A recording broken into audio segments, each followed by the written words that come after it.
Good morning बच्चों। आज हम क्लास सेकंड में व्याकरण का पाठ 11 पढ़ेंगे जिसका नाम है पर्यायवाची शब्द। तो देखिए, एक वस्तु के कई नाम हो सकते हैं किंतु उनका अर्थ या मतलब एक ही होता है। जैसे कि मछली को हम मीन भी कह सकते हैं, मकर भी कह सकते हैं और मत्स्य भी कह सकते हैं। इसी तरह से नयन को हम नेत्र, लोचन, नयन, नेत्र, लोचन ये तीनों ही आँख के मतलब हैं। इसी तरह से राजा यानी कि नृप, नरेश, भूपति। और यहाँ पर देखिए पेड़ का दे रखा है विटप, तरु, वृक्ष। इसी तरह से आग का दिया हुआ है अनल, पावक, अग्नि। तो यहाँ सामने पिक्चर दिए हुए हैं, उनके नाम दिए हैं और उनके साथ में उनके पर्यायवाची शब्द दिए हैं। तो पर्यायवाची शब्द क्या हुए? समान अर्थ प्रकट करने वाले शब्द पर्यायवाची या समानार्थी शब्द कहलाते हैं। तो यहाँ पर और कई सारे पर्यायवाची शब्द दिए हैं, जैसे कमल को क्या क्या कहते हैं? जलज, नीरज, पंकज। इसी तरह से बादल को कहते हैं जलद।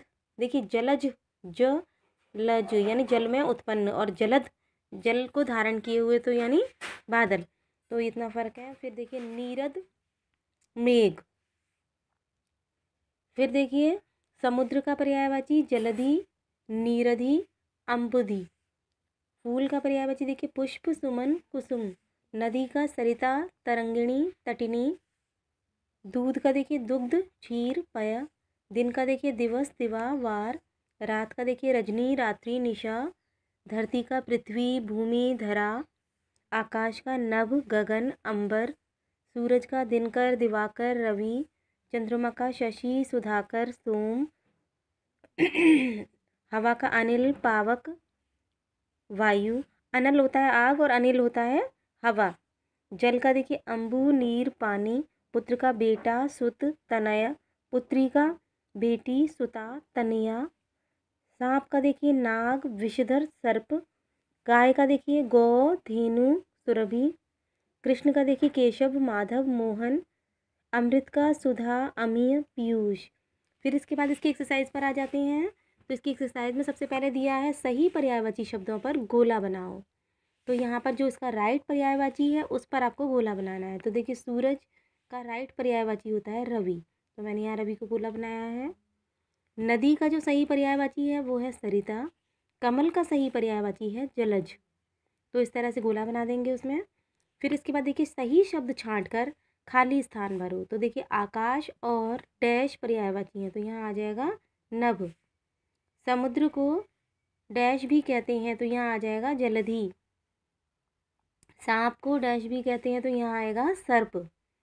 यहाँ ऑप्शंस दिए हैं, वैसे इसमें से छांट कर ही लिखा है। फिर देखिए उचित विकल्प पर सही का चिन्ह लगाइए। समान अर्थ प्रकट करने वाले शब्दों को क्या कहते हैं? समानार्थी कहते हैं या पर्यायवाची कहते हैं। यहाँ समानार्थी दिया है इसलिए समानार्थी को टिक लगाएंगे।